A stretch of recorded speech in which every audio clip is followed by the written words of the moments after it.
Faccio soltanto un saluto rapidissimo da parte della Società Storica Pisana. L'idea di questo pomeriggio mi è venuta aprendo una mattina, poche settimane fa, il sito del nostro Ateneo e vedendo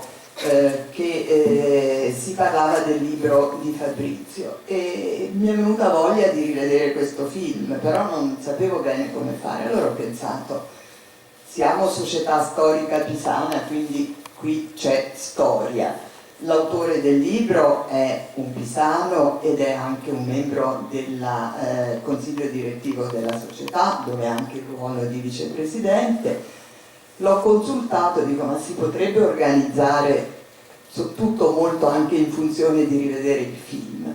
L'idea è passata, abbiamo provato subito a chiamare Franco Cardini, che ci sembrava la persona più adatta, anche perché conosce bene il volume, dove ha scritto la presentazione, e perché appunto è un medievista. E poi ecco, quindi devo ringraziare Fabrizio per aver aderito a quest'idea, Franco per aver aderito ed essere venuto qui, e poi l'Arsenale perché ci ha offerto ospitalità e la possibilità di rivedere il film tutti insieme. E poi naturalmente c'è il libro che è in vendita tra l'altro all'esterno, e che è proprio l'occasione per festeggiare questi 50 anni. E poi un grazie a voi che avete avuto voglia di raccogliere questo invito e di venire qui.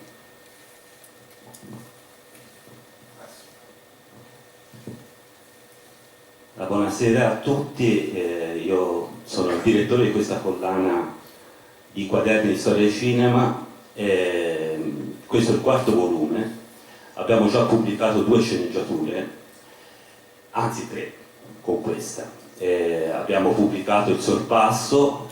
film forse il più conosciuto della commedia italiana, poi Il nome del popolo italiano di Ace Scarpelli, e poi questo di Ace Scarpelli e Monicelli. E Monicelli diceva che questo era il suo film preferito, L'Armata Brancaleone. E che cosa facciamo noi? Intanto c'è una fedeltà assoluta, un rispetto assoluto del testo, e lo pubblichiamo così come ci viene dato,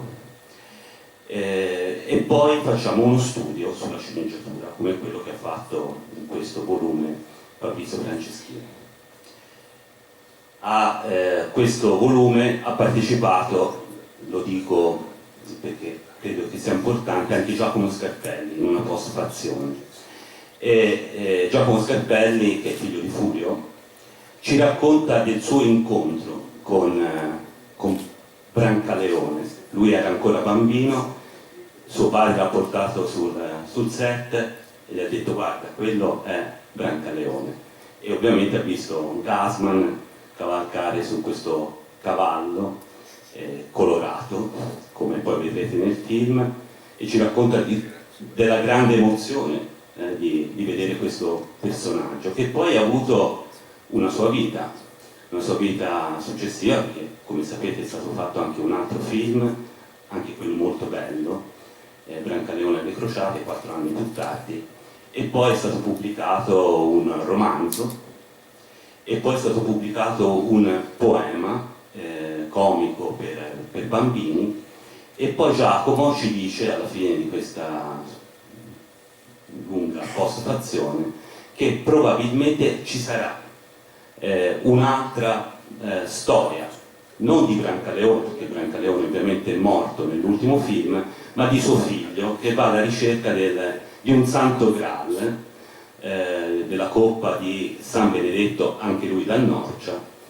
e quindi ci sarà forse un'altra pubblicazione. E su questa pubblicazione Furio aveva già lavorato con una lunga striscia, un fumetto che noi abbiamo pubblicato in parte sulla copertina del libro, e se voi vedete la copertina del libro vedete anche la grande qualità, perché Furio Scarpelli era non solo un grande sceneggiatore ma anche un grande disegnatore, Lui ha fatto un unico film, diciamo da regista, non postumo, ma lui, il vero regista, non so se l'avete visto, mi sembra qui all'Arsenale sia passato, che è Tormenti, che è un film disegnato proprio da lui. Quindi, insomma, come vedete, Brancaleone, come tutti i grandi personaggi dell'immaginario, ha una sua vita propria e continuerà nel tempo. Lascio la parola a questo tempo.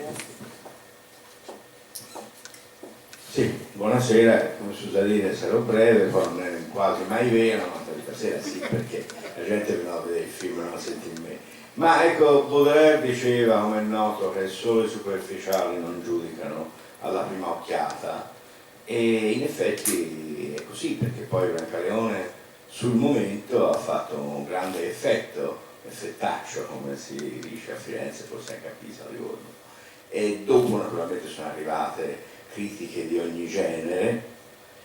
e quindi non è strano che poi abbiano pensato a me per fare questa cosa, perché come dicono i più benevoli fra i miei detrattori, se io studiassi, se avessi studiato, sarei stato anche forse capace di fare qualcosa di buono. I più malevoli fra i detrattori, che io credo si avvicinano di più al vero, dicono no, anche se avesse studiato, quindi in fondo è meglio così, perché quantomeno mi sono divertito. In realtà, quando appunto nel 66, che per Firenze fra l'altro con grande gioia vostra, dei senesi eccetera, è stato l'anno dell'alluvione, però c'è stato l'anno di quindi voi avete visto meno, i senesi sono divertiti un sacco e sulla Rizza hanno scritto anche Forza Arno, no? Cosa a me è piaciuta, tra l'altro mi ha fatto molto ridere. Quando uscì questo film in realtà fu un sasso in uno stagno, che era lo stagno di coloro che non erano pochi, che a Firenze facevano i seminari di storia medievale e li facevano con Sestan e con Elio Conti, quindi non esattamente con i primi venuti, così come facevano i seminari di paleografia diplomatica con un personaggio assolutamente demenziale e insopportabile ma geniale, che era Renato Piattoli, insomma, che quando non spizzicottava le studentesse era bravissimo a spiegarci le cose, e ci fece un grande effetto, tant'è vero che ci mandammo in Resto Sestani, il quale insomma un po' asburgicamente alla sua maniera, ma ammise non solo che gli era piaciuto, ma disse anche chi l'ha fatto qualcosa nel Medioevo ci capisce. Ecco perché qualcuno reagì in questo modo e qualcun altro invece reagì con critiche, anche con certo astio, perché il problema forse non sta tanto nell'essere filologici o nel non esserlo, scusate, questo non deve succedere, ma succede anche, a me mi succede anche la domenica regolarmente all'elevazione. No, all'interview mai, nemmeno all'offertorio, scusate. Pure succede durante i concerti, non è successo durante un memorabile flauto magico, per esempio, sono stato quasi linciato. Beh, la linea divisoria qua è fra chi, in fondo, non lo dico per amor di paradosso, ma in fondo è fra chi sa le cose e chi non le sa. E guardate, siccome nel mondo degli studiosi, al quale io appartengo marginalmente per caso, la maggior parte sono dei seri e onesti specialisti, che non vuol dire poi che siano persone né necessariamente intelligenti, no, qualche volta fuori del loro campo, anzi lasciano un po' a desiderare, però nel loro campo in generale, almeno in certi ambienti, io credo che nella medievistica fosse così e sia ancora così, sono seriamente competenti. Il problema della seria competenza è che spesso, non sempre, con straordinarie eccezioni, d'accordo, ma spesso si sposa con un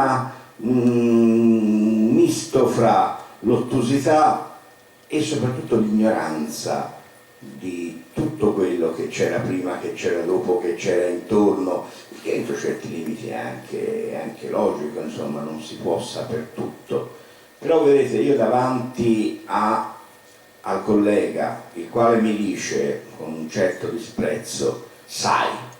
al liceo tale mi avevano invitato a parlare di Carlo Magno. Ma io gli ho detto, badate, io sono un trecentista. Insomma, davanti a un professore, per giunto universitario, che è invitato a parlare a dei ragazzini di 18 anni di Carlo Magno, si para dietro alla sua alta, che spesso è tale, specializzazione, qualche dubbio mi viene un certo dubbio sulla sua elasticità mentale, e mi viene anche un certo dubbio morale sulla sua, sul modo in cui lui fa la sua professione, che è una professione pubblica. Noi siamo pagati al popolo italiano, cioè da quella massa di cialtroni che sporcano in terra, che mettono le macchine in doppia fila, che non pagano le tasse, tutto quello che volete, però sono loro i nostri datori di lavoro. E forse se noi facessimo un po' più il nostro dovere di cercare di spiegargli qualche cosa della povera farina del nostro sacco, spiegandogli che non è caviale, per carità, non è nemmeno champagne, è roba da poco, ma insomma, se noi facessimo un po' più umilmente e con un po' più di anche di senso civico il nostro lavoro, qui c'è Patrizia, la moglie di Marco Tangheroni. Marco era uno che con i ragazzi ci andava a parlare, e non mi risulta che fosse proprio l'ultimo arrivato come medievista, ecco. E io credo che questo sia importante. È importante perché se uno, facendo regolarmente il suo dovere di studioso e di analista serio, io non sempre, non troppo bene, e non in tutti i momenti della mia vita l'ho fatto, ma se uno, pur facendolo bene, ogni tanto mette anche il naso fuori, non dico nelle lontane, nelle remote lontananze, io sono uno che si fa tentare dal Tamerlano, dalla remota antichità, dall'immediato presente, per carità, questo è quasi demenziale, se andassi dallo psicanalista e non ci andrò mai, anche perché da buon cattolico, se mai vado dal confessore rispetto allo psicanalista c'è un gran vantaggio che non si fa pagare, insomma, no? Poi rischiate le diano tutte e due, ma insomma un po' meno, no? E devo dire che senza bisogno di andare troppo lontano, girare un po' intorno al proprio argomento, mettere un pochino il nasino fuori magari per sentire quelli che ti stanno più vicini, appunto, questo è bene. Per esempio, Aquilante è un cavallo giallo, davanti al cavallo giallo il medievista che si è sempre occupato di prezzi del grano in Val d'Arno dal 1442 al 1445 non prova brividi particolari. Il medievista che è un po' nasicchiato, magari si è anche occupato un po' di iconologia, non lo dico perché c'è Maria, lo dico perché è vero, pensa immediatamente a Bayeux, pensa al tappeto di Verona, pensa a tante cose dove,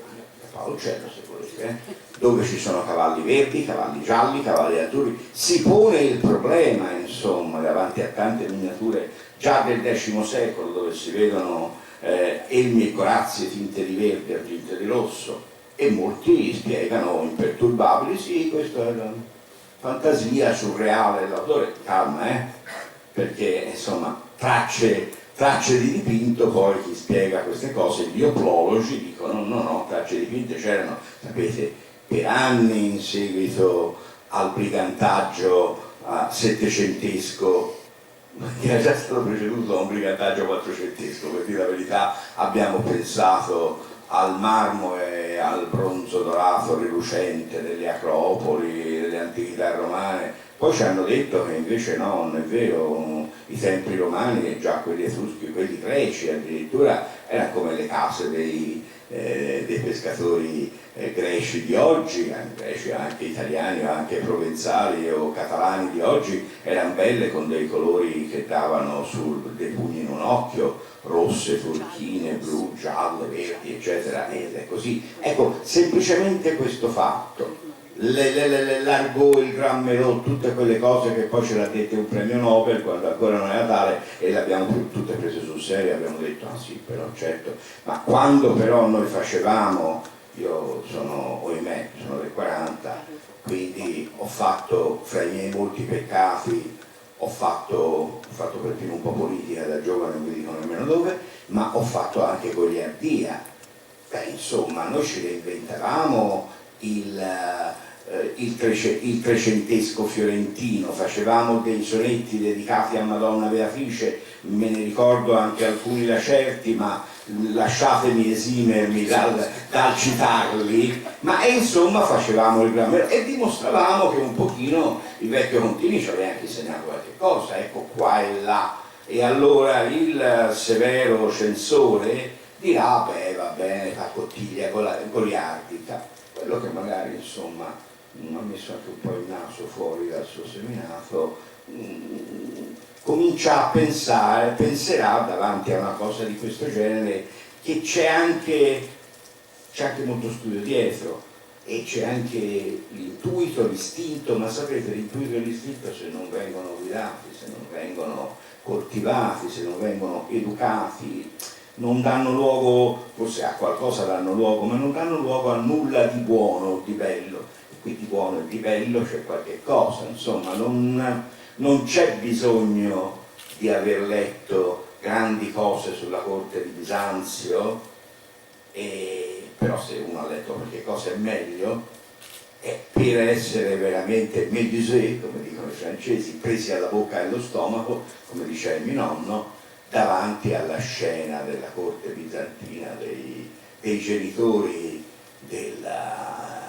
di Teofilatto de Leonzi, praticamente, dove dietro semplicemente alla scelta di Teofilatto de Leonzi, di questo nome e di questo cognome, ci sono cose davanti alle quali i nostri colleghi, come non so, dico a mente il primo che mi viene a mente, perché oggi il grande specialista, considerato a ragione il grande specialista delle questioni dell'aristocrazia della campagna romana, insomma, Sandro Carocci non troverebbe molto da ridire sul fatto che un personaggio di quel tempo, poi quale tempo? Sì, storicamente siamo situati alla vigilia della prima crociata, sì, ma è una prima crociata poi che nei costumi, nel parlare, nelle vicende, le cose, è largamente e generosamente diacronica, ma perché? Perché si fa un lavoro che poi negli anni stessi, o poco prima, anzi poco prima perché l'Armata Brancaleone è anche parodia di quello, noi medievisti eravamo rimasti, giovani medievisti, magari i medievisti più anziani erano un po' meno ingenui, ma noi giovani medievisti eravamo rimasti letteralmente incantati davanti a un film che, se qualcuno lo giudica sulla base del genere letterario o del genere filmico, potrebbe dire sì, c'è questo tenue rapporto, un medioevo immaginato liberamente in un caso, un medioevo immaginato altrettanto liberamente con altri moduli in un altro, ma sono due cose totalmente diverse. Ma l'Armata Brancaleone risente moltissimo il Settimo Sigillo, e anche il Settimo Sigillo andava avanti per successive aggregazioni, per associazioni di idee, per associazioni di forme. Poi nel secondo Brancaleone la parodia diventa ovvia, smaccata, con citazioni anche, per la verità, se volete, un po' volgari, come direbbe qualcuno, comiche, immediate. Insomma, è chiaro, la morte di Brancaleone alle crociate è la nobilissima morte del Settimo Sigillo, però nello stesso tempo in tutti i casi c'è uno sfiorare, anche un toccare argomenti che in gran parte sono del Medioevo oleografico. E il Medioevo oleografico c'è tutto dentro: peste, la carestia, la stregoneria, la crociata, l'inquisizione. Certo, ci sono tante altre cose che invece i medievisti, giustamente, gli studiosi apprezzano, che lì non ci sono, perché sono un pochino più difficili da accogliere e da rendere. Però attenzione, anche in quel caso sono più difficili da cogliere e da rendere, perché chi ha pensato a questo film, chi l'ha diretto, chi l'ha ideato, chi ha fatto i dialoghi, chi è andato a vederlo, proprio non sanno nulla del Medioevo vero e serio, oppure perché a un certo punto si è voluto fare un'operazione di quel tipo, che oggi ormai con questo linguaggio molto, quello sì, molto volgare che usano i mass media, si definirebbe a torto, ma io lo dico perché così rendo subito l'idea e si guadagna qualche minuto, un'operazione nazional popolare, fra virgolette, no? Dove la radice gramsciana del nazional popolare è andata del tutto perduta, si vuol dire una cosa così un po' che tutti capiscono all'interno di un certo gruppo più o meno delineato, quindi il Medioevo immaginato ma che non ha effettivi rapporti col Medioevo reale. Ecco, lì io ci andrei piano, perché il gioco delle analogie, il gioco delle citazioni eccetera serve appunto a rievocare, e il rievocare serve a creare un quadro generale. Qui non si è voluto presentare evidentemente un'età della prima crociata filologicamente accettabile, c'è roba che rimanda all'alto altissimo Medioevo, roba che rimanda a età posteriori, il turco che arriva col vento delle 9 primavere è un turco molto, molto idealizzato, ma è certamente un turco crudele e corrotto e sa molto di ottomano, no? Ha poco di come i cavalieri in perfetta armatura quattrocentesca con tanto di elmo a becco di passero, non c'hanno nulla a che vedere con il quadro da cui invece si parte, che è un quadro di medioevo barbarico, ma tutte queste cose le sappiamo bene, insomma. Tutte queste cose non sono nemmeno, in fondo, non sarebbero nemmeno denunziabili o difendibili, nel senso che non ci sarebbe nemmeno bisogno né di denunziarle né di difenderle, se appena si capisse di che cosa si sta parlando e di che cosa si sta parlando. Ecco, in seguito, perché c'è un seguito, c'è un prima e un dopo, no? Il prima affonda nella notte dei tempi, sapete cos'è il Medioevo, no? Il Medioevo se lo sono inventati alcuni umanisti, i quali hanno cominciato a chiacchierare fra la fine del 300 e i primi 400 di come era bella, di come era perfetta l'antichità. E vabbè, poi hanno cominciato a dire che non a caso il Cristo si è incarnato nell'età d'Augusto, perché ha scelto proprio provvidenzialmente, anzi per il contrario, ha organizzato l'età di Augusto per metterci il Cristo nel mezzo, quindi siamo a una vetta assoluta. Augusto vuol dire Cicerone, Augusto vuol dire Virgilio, Augusto vuol dire la grande cultura anche scultorea, pittorica, architettonica e via discorrendo, il diritto e via discorrendo. Beh, poi le cose sono andate decadendo e poi sono rinate, si diceva al tempo degli umanisti, e lo si è ridetto di nuovo quando il giochetto è stato replicato durante il Settecento dagli illuministi. Quindi due culmini, no? Che sono degni di stare di fronte come due grandi poggi da cui ci si può parlare, no? L'antichità e l'oggi, e poi si discute. Ma lo ieri era migliore di oggi? Ma l'oggi era migliore di ieri? Pascal, Cyrano de Bergerac, no? La querelle des anciens et des modernes. Sì, però, e nel mezzo che c'era? Metà di mezzo. Medietas, media tempestas, non è una definizione, è una non definizione, definizione. Nel mezzo non c'era nulla, e quel nulla il signor di Voltaire, secondo la sua abitudine, l'ha razionalizzato: la barbarie, la superstizione, il fanatismo religioso, la barbarie culturale, la superstizione attuale, eccetera, eccetera. Tutto questo era il Medioevo. Beh, insomma, il Medioevo si è fatto a lungo almeno, nel 600 si è cercato di fare almeno di tutto il resto, non ci si è del tutto riusciti, diciamo pure per fortuna, non lo so. Poi dal 700 si è cominciato a discutere e si è riscoperto che il Medioevo era una ciofeca. Dopodiché il 700 è finito come è finito, la ghigliottina, la dittatura di Napoleone, la restaurazione. Allora hanno cominciato a pensare: ma stai a vedere che in fondo, come si usa dire, forse si stava meglio quando si stava peggio, no? E allora quello che prima era barbarie è diventato sentimento, quello che prima era imperizia tecnica è diventata arte spontanea e via discorrendo. Il romanticismo ha ragionato così. Guardate,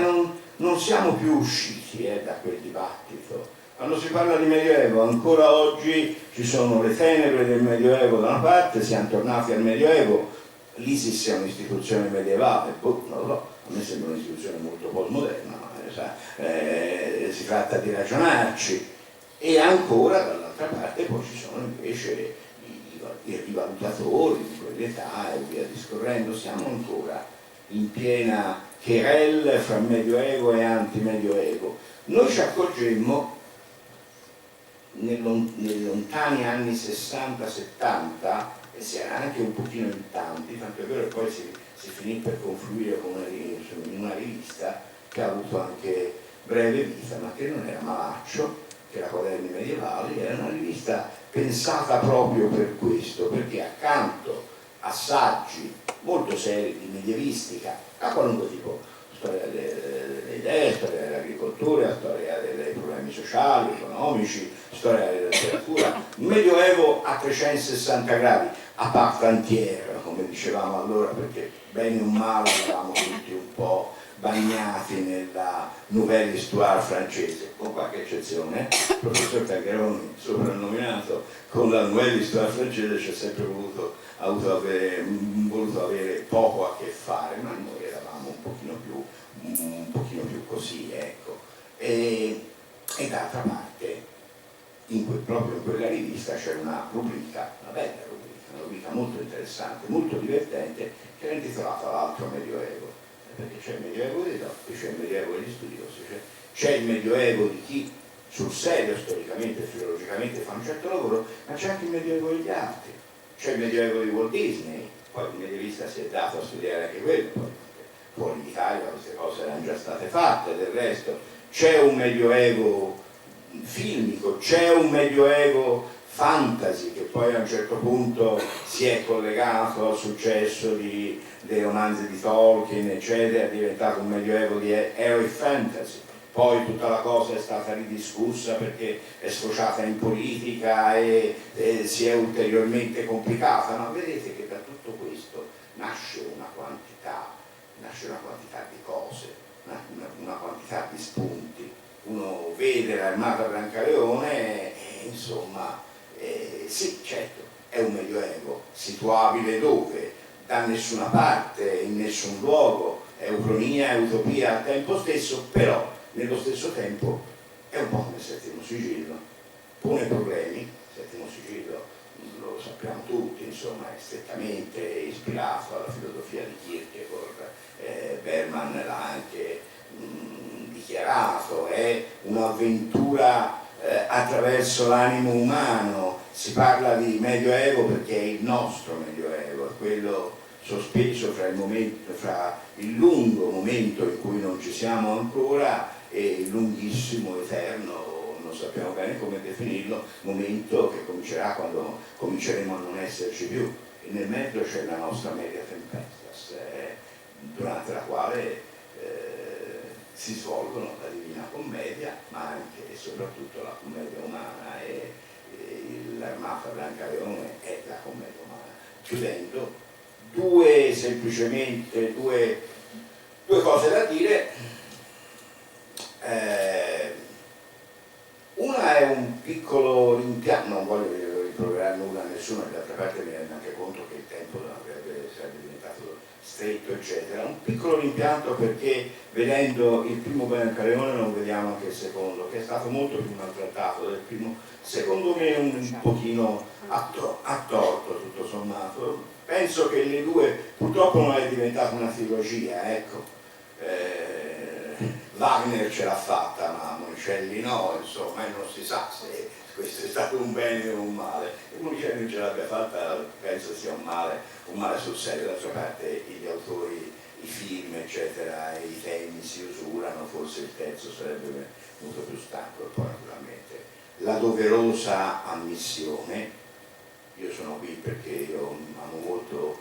Pisa per la verità, hanno abbastanza anche Livorno, no? E lì c'è anche il fatto di una mia collega che a me pare particolarmente bella, non solo a me ma per tanto il suo. E del resto anche a Pisa non si scherza al riguardo, ma non è questo. Io sono qui perché, sì, perché mi sento un po' un pisano onorario, no, anzi semmai disonorario, ma un pisano legato a Pisa per tanti motivi, ecco. Anche vecchie fantasie ghibelline, io sarei stato esule da Firenze dopo il ritorno ai Guelfi, e quindi questa sì che è ucronia, non mi fai a saperlo nulla, è un gioco ovviamente. Se non ci fosse questa possibilità di giocare, tanti di noi poi della storia di quella serie più o meno inadeguatamente non si sarebbero mai occupati. Ci occupiamo di storia anche perché la storia è una grande liberatrice della fantasia, come è una grande terapia contro il continuum della memoria, è una grande terapia contro quello che è accaduto e che non vorremmo fosse accaduto, perché ci insegna in fondo nella sua profonda irrazionalità. Io sono cattolico, come tale credo che la storia abbia un ordine e abbia una sua razionalità, però trascendenti, immanenti, no, insomma, fatemi piacere, si potrebbe fare una lunga lista di cose che di ragione immanente ce ne hanno proprio poche, eppure sono successe e siamo noi che le abbiamo fatte,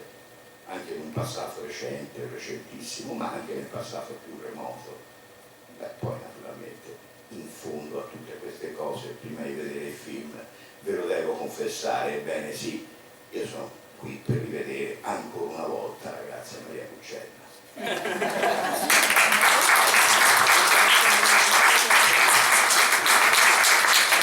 Credo che a nome di tutte e di tutti dobbiamo dire un grande grazie al nostro amico Franco per essere qui e per aver presentato con incisione, profondità e insieme leggerezza, lightness, diceva il nostro Calvino humor, delle considerazioni estremamente L'aveva detto Nietzsche. delle considerazioni estremamente serie. Io parto da una che ha posto all'inizio e poi è rimasta implicita in tutto quello che ha detto. Non è la questione di filologia, accuratezza, che poi resta su questo, non è il fatto che ci sono state anche, ma è una questione di verità, di rapporto con un nucleo di verità delle cose. Qui si viene un po' al cinema di Monicelli, Age Scarpelli, e alle scelte che questi grandi uomini di cinema, di letteratura e di cultura, perché è bene, diciamo, avere questa visione, hanno fatto rispetto alla verità. Cioè, in qualche modo, il nostro amico Massimo, Ghirlanda, presiede il centro per lo studio della commedia all'italiana,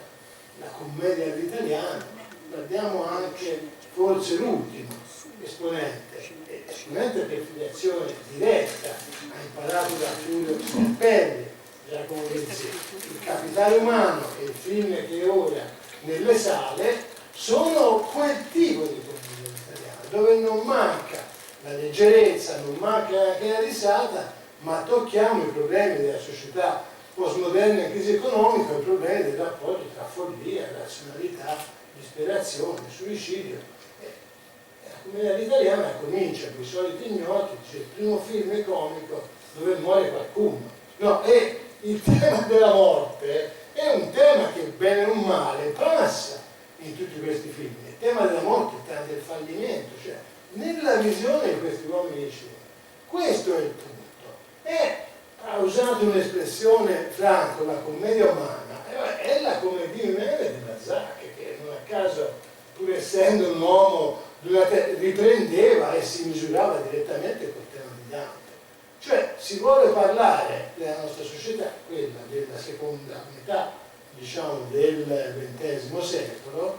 ripercorrendo le tappe della storia d'Italia. E naturalmente loro hanno fatto un po' a ritroso, perché cominciamo proprio con I soliti ignoti, che è un po' il film con il quale inizia la stagione della commedia italiana, è l'Italia del dopoguerra, quell'Italia che era stata ritratta dal grande film neorealismo.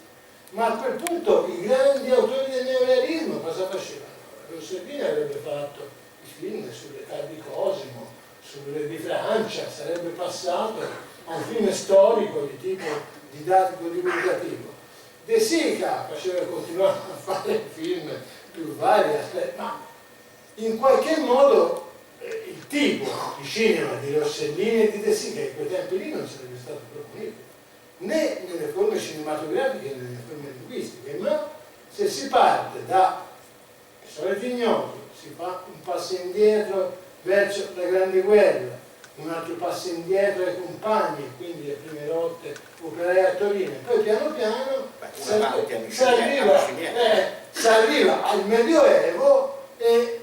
ci si misura con alcuni nodi della storia italiana. Ecco il tema di come l'Italia di oggi, con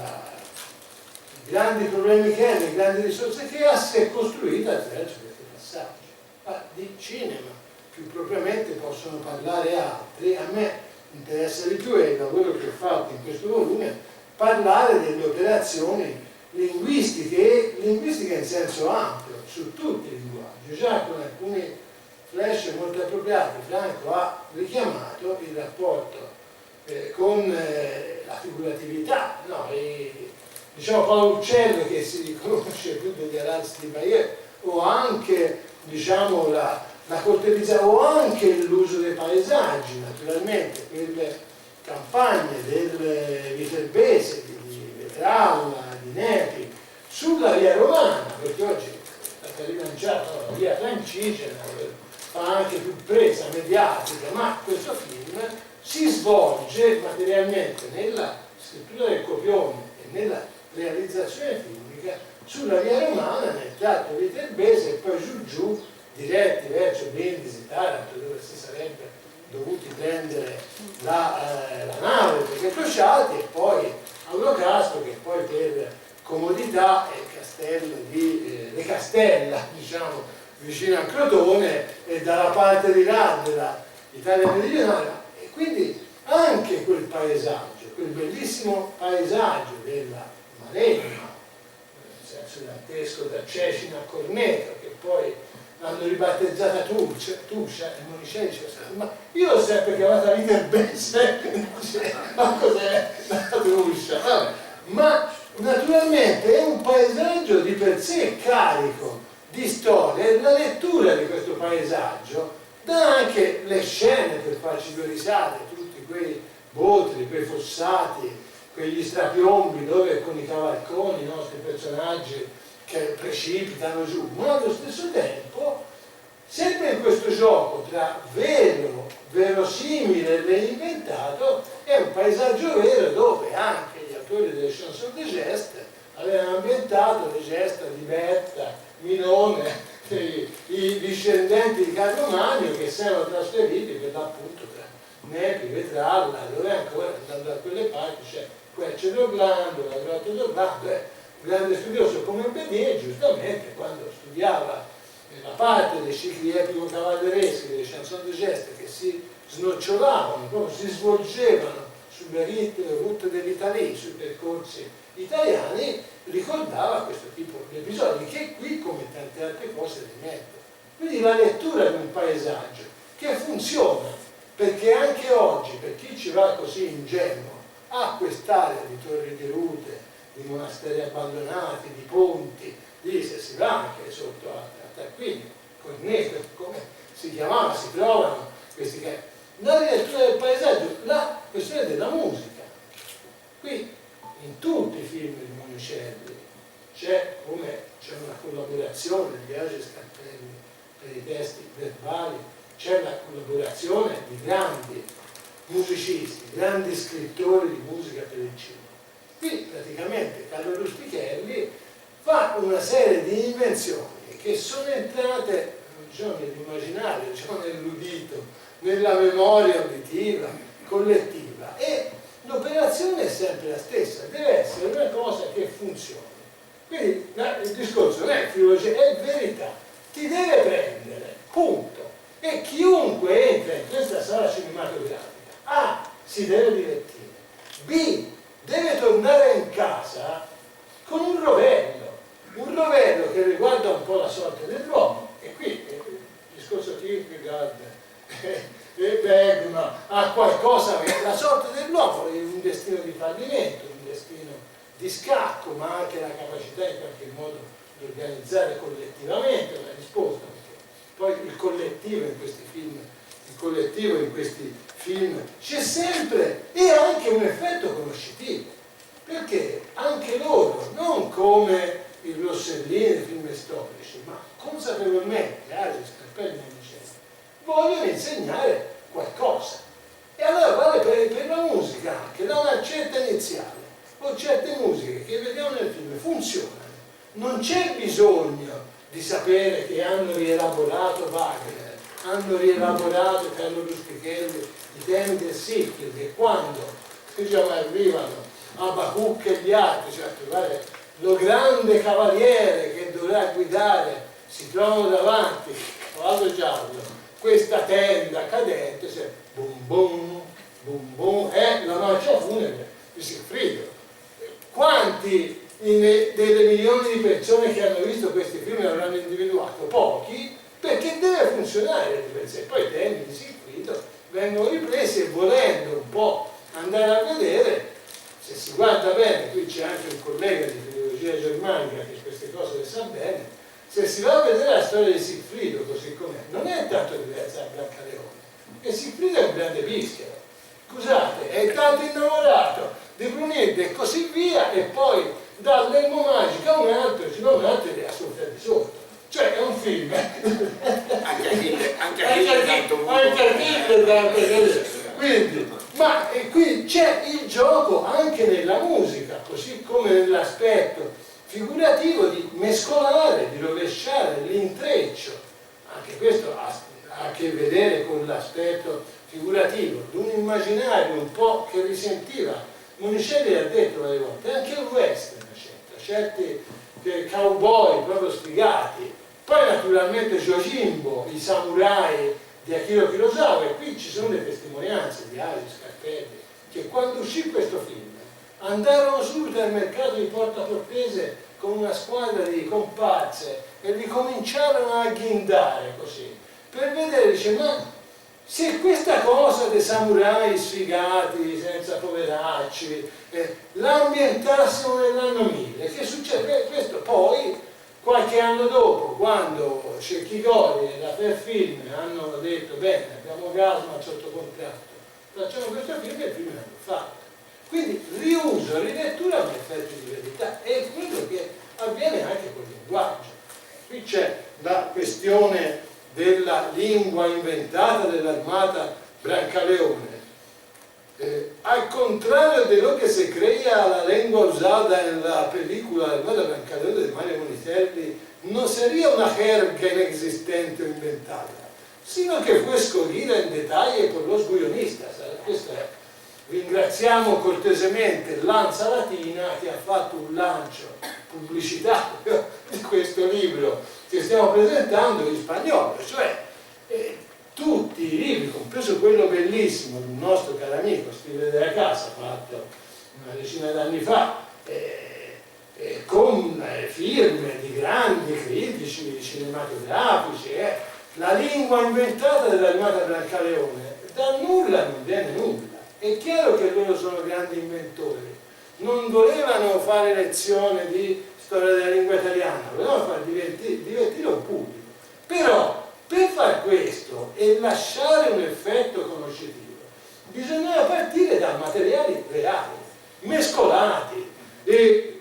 dislocati su una cronologia, ma del resto poi i grandi storici ci hanno insegnato, anche a chi di storia sa poco, la formuletta della longa di Web. Allora ci sono dei fatti che dice, ma quel documento che citano è del 1006 e poi dice l'elmo a becco, ma va bene, d'accordo, ma c'è un'idea di Medioevo che è un'idea che si diffonde, e anche sulla lingua si parte da un'idea di fondo che a noi, quando vedevamo quel film, io l'ho visto negli anni 66-67, facevo il liceo, il caro Franco, il nostro liceo classico, a Pontevedra, io ho fatto il liceo, era esattamente posto sotto l'argine dell'era. Ora, meno male che l'alluvione è stata il 4 novembre, che le scuole erano chiuse, perché se no io ero il primo con i miei compagni di classe, che poi abbiamo visto il film, beccarci lo sfondamento, perché è stata legata a Pisa dall'alto e Pontedera dall'era. Quindi, e allora dicevo,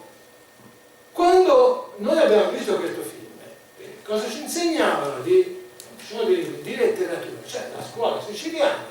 che già la conosciamo in testi toscanizzati, lo stile nuovo, Dante, e poi avanti tutta sul crinale della grande letteratura italiana. Poi ha fatto un nome, Franco Cardini, il nome di Contini, dice qualcosa c'è. Abbiamo capito che le situazioni erano diverse, che c'era un giro di testi, di testualità, e soprattutto che la storia linguistica italiana, basilarmente, è storia di elite che si sono date un linguaggio basato sul toscano di Brancaleone, con un po' d'apporto jacoponico del frate Zenone, Sare mondo, se monderero mondo, è proprio una citazione letterale, una composizione jacopone da Todi. Il Cavalcone fa serie con un'incredibile serie di sostantivi none della composizione del povero Jacopone quando stava alla prigione, e aveva un famone, stava legato a un catenone, e lo scudone e così via. Quindi è una composizione tutta in nome, e a forza di leggere questo, il bizoccone e così via. Quindi c'è questa lingua che loro usano continuamente, si diceva la Buccella, no? La grande scena della Buccella con questi suoi attributi, tutte le la peste, la mandola, cucurucù, e quello è il bacco in Toscana di Francesco Levi. A un certo punto cantami sulla mandola la cucurucù. Beh, naturalmente siamo fuori tempo, no, non siamo fuori tempo, perché ci riporta. E da un lato quindi c'è questa lingua intarsiata di elementi, e dall'altro ci sono poi i membri dell'armata, ciascuno dei quali è rappresentativo anche di un'area linguistica. Cominciamo in quello che si chiamava allora Viterbese e che si chiama ora Tuscia, perché siamo a un torneo civica, tipo Civita Castellana, siamo sulla via Romana, e i primi protagonisti che entrano in campo accanto ai barbari, che hanno queste parole incredibili, bestiali, nella scenografia c'è scritto latrato, no? Cioè nella sceneggiatura latrato, urla incomprensibili, sono due di lì,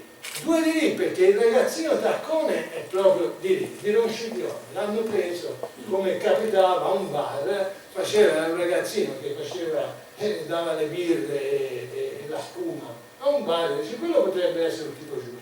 E poi c'è diciamo la figura di Pecoro, che è interpretata da Forcolulli, doppiato da un attore razziale. Quindi la base è la parlata della zona dove il film parte. Poi troviamo Mangoldo, personaggio incredibile, nella sceneggiatura scritta è essenzialmente una parlata di tipo lombardo-veneto, però per fare l'effetto ostrogoto, l'effetto barbaro, nel sonoro, nel parlato filmico,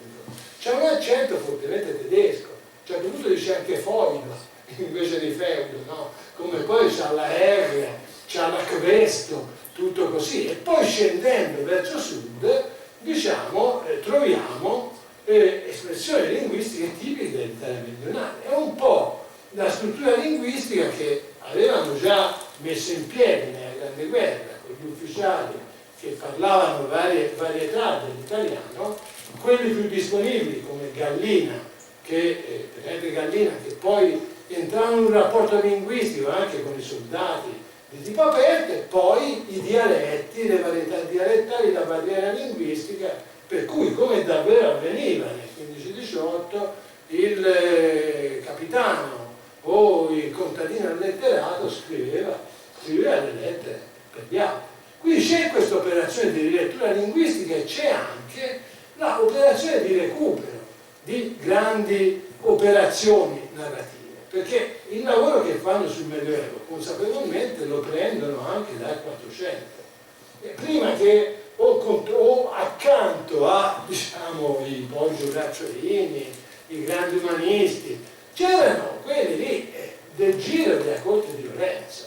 che sono i primi a fare quei giochi di tipo goliardico, ma alla Neccia da Barberina e la becca da Dicomano, un genere che Lorenzo e Luigi Pucci fondano e che durerà sempre. Cos'è? È prendere le espressioni di Petrarca che giravano già per tutta Europa, che avrebbero condizionato la poesia lirica in tutta Europa, quel tipo di linguaggio cristallizzato e fisso, e metterlo in bocca ai contadini del Mugello, dove andavano a fare le festine Lorenzo, Luigi Pucci e gli altri, e ottenere un riassunto comico. E lo stesso Luigi Pucci fa il Morgante, che in qualche modo riprendeva anche i grandi temi, sì, di Rinaldo, di Orlando, ma anche dei cantari di piazza, ma anche dei cantari di strada. E andando a vedere, come ho cercato di fare nell'introduzione a questo volume, la struttura stessa narrativa del film in parte è modulata proprio sul Morgante del Pucci. Tutta la storia di Matilda, della bellissima Caterina Spacca, a proposito di belle donne, Franco, oltre a quella a cui tu hai alluso, però anche la giovane Caterina Spacca, diciamo, non era ovviamente da disprezzare, ma è tutta la storia di Morgante e Margutta. Allora, cosa fa il Pucci? Inventa due personaggi assolutamente braccalionici: il gigante Morgante, che è Orlando la domestica, ma che poi diventa più bravo di lui perché col battaglio di campana è più bravo che Orlando con la durlindà, e il mezzo gigante, quindi Morgante, il mezzo gigante Margutta, che poi viaggiano sempre cavalieri erranti, trovano la fanciulla che è stata presa dai briganti, intervengono, la salvano. Morgante fa la parte seria, va portata dal padre, bisogna essere persone serie, invece Margutta la tenta, fa piedino sotto il tavolo e ganza. Questa scena del Pucci che rappresenta Margutta che fa piedino, la finiva, dice, col piedino di sotto, e quindi praticamente c'è tutto questo recupero che è, diciamo, una parte grande della letteratura del Quattrocento, sia nelle varietà toscane, sia in quella varietà particolare che è il latino maccheronico. Se prende Folengo, scriveva sia, diciamo, il latino maccheronico, ma scriveva anche dei poemi dove esattamente c'è quella chiave, e su questo vado a concludere, che è una delle chiavi del film, perché Furio Scarpelli scrisse un primo soggetto, un soggettino, una scenetta che si chiama Le Caccavelle. Le caccavelle sono, diciamo, delle pentole, dei recipienti, dei tegami che questi cavalieri scalcinati si mettevano in testa. Allora c'è esattamente il duello dell'Orlandino e Teofilo Folengo, che è in volgare ma in latino, che esattamente così entra in campo con le granate invece delle lance, con le pentole, le pignate in testa, e su questa ispirazione sono andati avanti dando la verità di quello che era l'intreccio linguistico dell'epoca. Se poi i vari elementi possono essere del 200, del 300 e del 400, l'effetto di verità che c'era una lingua dell'elite e una lingua, e che poi, quello è anche bello, nel percorso, man mano che si amalgama l'armata, diciamo, ci sono anche degli scambi linguistici, la lingua in qualche modo cresce. Se si vuole, su questo concludo, nella seconda puntata, nel Brancaleone alle crociate, forse qualche, diciamo, fatica di più si vede, perché è anche un po' più scolastica. Lì, fatta d'amblè, le cose gli sono riuscite, io credo, a Age, Scarpelli, Monicelli, quasi perfettamente, e hanno lasciato una traccia, l'hanno lasciata piano piano nella critica, ma l'hanno lasciata innanzitutto nel pubblico, che ha avuto un'idea di Medioevo giusta, un'idea di Medioevo vera, perché è fatta di elementi veri reinventati e proposti a un pubblico che poteva funzionare. Certo, oggi siamo a 50 anni, ma quella pellicola, questa storia è una storia estremamente vera, e io penso che ci divertiremo, penso che anche la lettura della sceneggiatura è divertente. Mettere insieme questa sceneggiatura non è stato facile, perché all'Archivio Centrale dello Stato, all'Euro a Roma, sono conservati tutti i documenti di tutti i film fino al 1966-67. Tutte le pratiche di censura, per esempio molto belle, interessanti, quelle della Grande Guerra, con poi l'intervento di Andreotti, che era sottosegretario alla cultura di De Gasperi, che decideva, diciamo, sulle pratiche di censura. In quel caso è lui che, contro le gerarchie militari, dà l'ok al film e così via. Però quella era una copia. Proprio in questa sala, e voglio per questo ringraziare gli amici e le amiche del Razionale, conosciuto qui Giacomo Scarpelli, e con l'aiuto anche di Massimo di Flanders del Centro per la Comunità Italiana, si è detto: ma si vede un po' se troviamo queste sceneggiature. Praticamente si è fatto il giro delle 7 chiese o delle 4 case, perché queste sceneggiature l'abbiamo trovata una alla casa vicino a Piazza di Spagna, dove sta la signora Cora, la moglie, la vedova di Scarpelli, bella, rilegata. Un'altra me la portò a Capalbio d'estate, si prende una birra, a Capalbio si prende una birra. Un'altra sceneggiatura, un'altra era nella casa di Santa Cristina in Chianti. Quindi praticamente in armadi, in cassetti, i brandelli di questa storia sono riemersi, e credo, e questo è anche un augurio di lettura, difficile che un testo scritto, pure importante per la storia del film, abbia l'effetto del film. Quindi ha una sceneggiatura, anche una funzionalità, per certi versi è una scrittura servile, ma leggendo, e io credo che ci si diverta a leggere quella sceneggiatura, si capisce la grandezza e si capisce come loro abbiano potuto immaginare quello che noi avremmo visto, e lo facevano perché non si limitavano a scrivere, avevano un percorso di lavoro per cui mano a mano che facevano le scene poi le recitavano, e poi hanno continuato persino sul set, dove hanno cambiato alcune cose, inventavano, è lì che inventavano di più, e persino in sala di doppiaggio e di missaggio, perché certe battute, certe parole sono state aggiunte nelle parti di Abacuc, e così addirittura nel doppiaggio. E quindi per loro, anzitutto, la storia di questo film è stata un'avventura nella quale si sono divertiti e hanno imparato tante cose, e noi quello che vogliamo è divertirci e imparare tante cose.